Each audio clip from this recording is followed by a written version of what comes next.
আসসালামু আলাইকুম। আজকে সর্বশেষ সংবাদ জানাবো আমি নুসরাত সাজিয়া। প্রথমেই জানিয়ে দেব সংবাদ শিরোনাম। ঢাকা খুলনা মহাসড়কে 2 বাসের মুখোমুখি সংঘর্ষে নিহত 3। ব্যবসায়ীকে বালুতে পুঁতে 4 কোটি টাকা আদায়, সাবেক বিএনপি নেতা আটক। সিলেটে সাদা পাথর লুটপাট, অভিযানে 35,000 ঘনফুট পাথর উদ্ধার। সর্বশেষ জানাবো ইসরায়েলের সহায়তায় চলছে সিরিয়া ভাঙার পরিকল্পনা, শামিল যুক্তরাষ্ট্র। শিরোনাম শুনলেন, এবারে বিস্তারিত।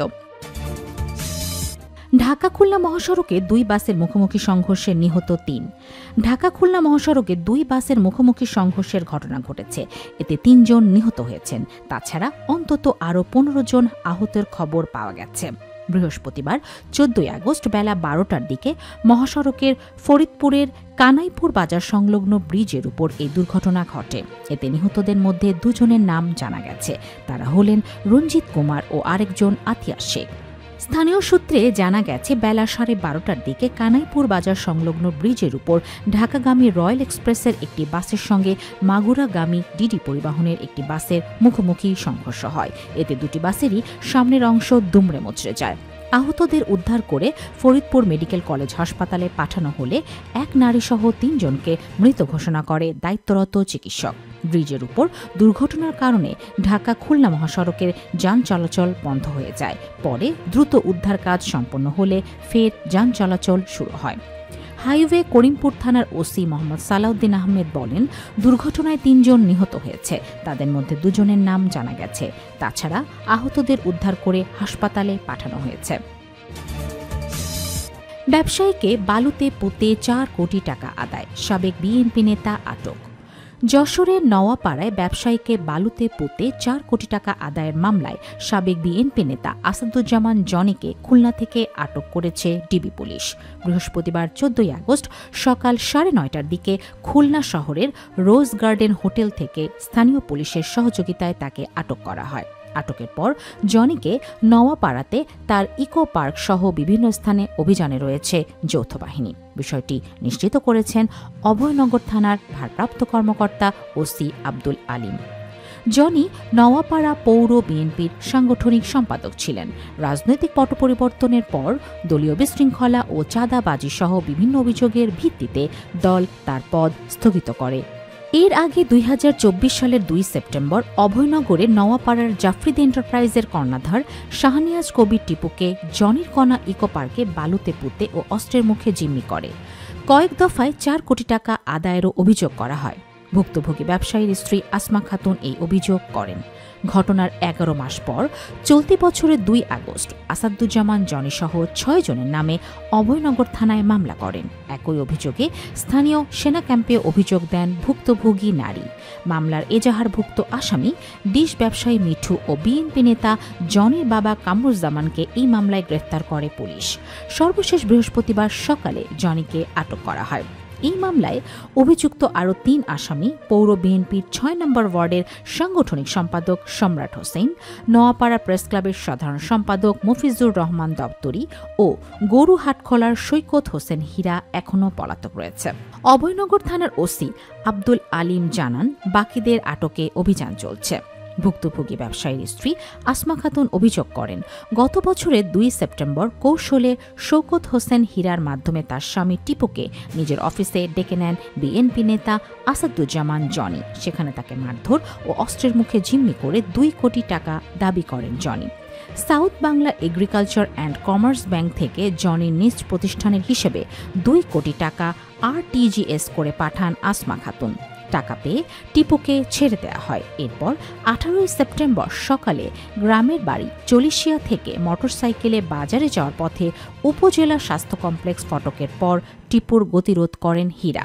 পরে বিএনপি নেতা জনির মালিকানাধীন ইকো পার্কে টিপুকে নিয়ে আটকে রাখে তারা। সিলেটে সাদা পাথর লুটপাট, অভিযানে 35,000 ঘনফুট পাথর উদ্ধার।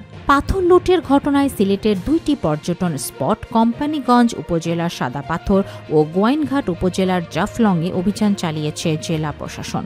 বৃহস্পতিবার 14 আগস্ট পর্যন্ত অভিযানে প্রায় 130টি গাড়ি তল্লাশি করা হয়। এর মধ্যে প্রায় 70টি ট্রাকে থাকা প্রায় 35,000 ঘনফুট পাথর উদ্ধার করে নদীতে পুনরায় ফেলার প্রক্রিয়া চলছে। সিলেটের অতিরিক্ত জেলা ম্যাজিস্ট্রেট ফারজানা আক্তার মিতা বিষয়টি গণমাধ্যমকে নিশ্চিত করেছেন। জেলা প্রশাসনের একটি সূত্র জানায়, উদ্ধারকৃত পাথরের বড় অংশ ধলাই নদীতে ফেরত দেওয়ার কাজ চলছে, যাতে নদীর প্রাকৃতিক প্রবাহ ও পরিবেশ ফিরিয়ে আনা যায়। একই সঙ্গে রাতের মধ্যেই পাথর লুটের সঙ্গে জড়িতদের গ্রেফতারে অভিযান চলছে। সিলেটের অতিরিক্ত জেলা ম্যাজিস্ট্রেট ফারজানা আক্তার মিতা বলেন, প্রাকৃতিক সম্পদ রক্ষা ও পরিবেশ বাঁচাতে এই অভিযান অব্যাহত থাকবে। অবৈধভাবে পাথর উত্তোলন, মজুদ বা পাচারে জড়িতদের কাউকে ছাড় দেয়া হবে না। চেকপোস্টে গত রাত থেকে এখন পর্যন্ত প্রায় ১৩০টি গাড়ি তল্লাশি করা হয়। এই সময় প্রায় ৭০টি গাড়িতে সাদা পাথর এলাকার পাথর শনাক্ত হলে সেগুলো পুনরায় প্রতিস্থাপনের সিদ্ধান্ত নেওয়া হয়েছে।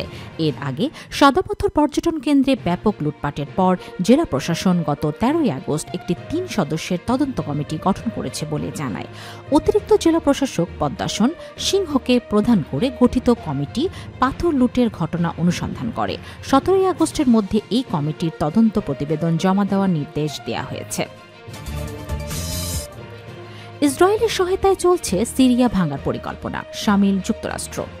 সিরিয়াকে ভাঙার একটি সংগঠিত পরিকল্পনা ইসরায়েলের অর্থ ও সহায়তায় এগিয়ে চলেছে। সেখানে যুক্তরাষ্ট্র প্রত্যক্ষ বা পরোক্ষভাবে যুক্ত রয়েছে, এমনটাই জানাচ্ছে মধ্যপ্রাচ্য ভিত্তিক অনুসন্ধানী গণমাধ্যম দ্য ক্রেডল।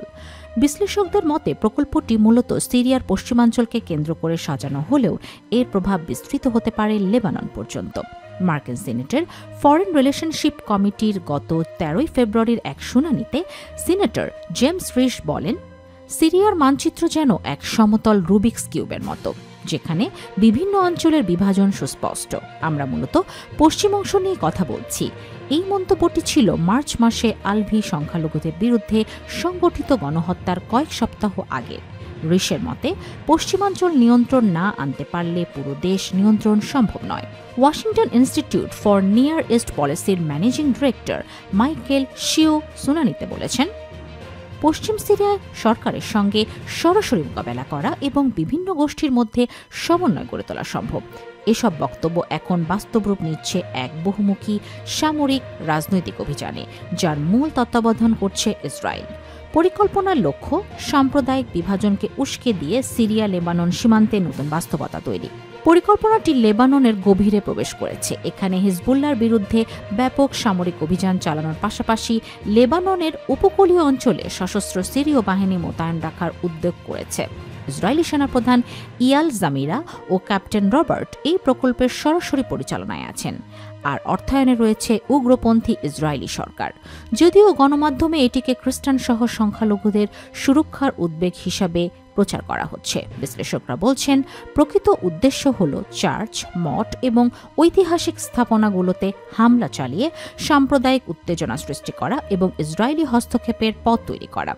সম্প্রতি সিরিয়ার নিরাপত্তা বাহিনী তারতুসের মার ইলিয়াস ম্যারোনাইট চার্চে হামলার পরিকল্পনাকে যুক্ত একটি সেল গ্রেফতারের খবর দিয়েছে। নিরাপত্তা কর্মকর্তাদের মতে এটি ছিল নির্দিষ্ট গোয়েন্দা তথ্যের ভিত্তিতে পরিচালিত উচ্চ পর্যায়ের অভিযান। এর আগে গণমাধ্যমে দাবি করা হয়েছিল ক্রিশ্চিয়ান মিলিটারি কাউন্সিল গঠন হয়েছে এলিয়াস সাব নামে এক নেতার নেতৃত্বে, যদিও তার অস্তিত্বের প্রমাণ মেলেনি। মার্কিন কৌশলগত পরামর্শক প্রতিষ্ঠান টাইগার হিল পার্টনার্স ৫ আগস্ট ঘোষণা দেয় তারা foundation for development of western সিরিয়ার আনুষ্ঠানিক প্রতিনিধি হবে। প্রায় $১০ লাখ এক বছরের চুক্তির আওতায় তারা খ্রিস্টান, দ্রুজ, আলভি, কুর্দ ও মধ্যমপন্থী সুন্নিদের পক্ষে কাজ করবে এবং মার্কিন নীতি নির্ধারকদের পক্ষে সমন্বয় করবে। এছাড়া জুলাইয়ের শেষ দিকে man of light Saraya al Jawad নামে এক উপকূলীয় বিদ্রোহী গোষ্ঠী আত্মপ্রকাশ করে। তাদের ঘোষণায় সিরিয়ার প্রেসিডেন্ট আবু মোহাম্মদ আল জোলানি, কাতারের আমির ও তুরস্কের প্রেসিডেন্টের সমালোচনা করা হয়। পাশাপাশি ইসরায়েলি সাংবাদিক এডি কোহেন ও প্রবাসী কিছু আলভি, দ্রুজ ও খ্রিস্টান নেতাদের ধন্যবাদ জানানো হয়। এর আগে ১৭ ও ২১-২২ জুলাই তেল আবিবের এক হোটেলে ইসরায়েলি সরকারি কর্মকর্তা এবং নির্বাসিত আলভি দ্রুজ নেতাদের ২ দফা বৈঠক হয়।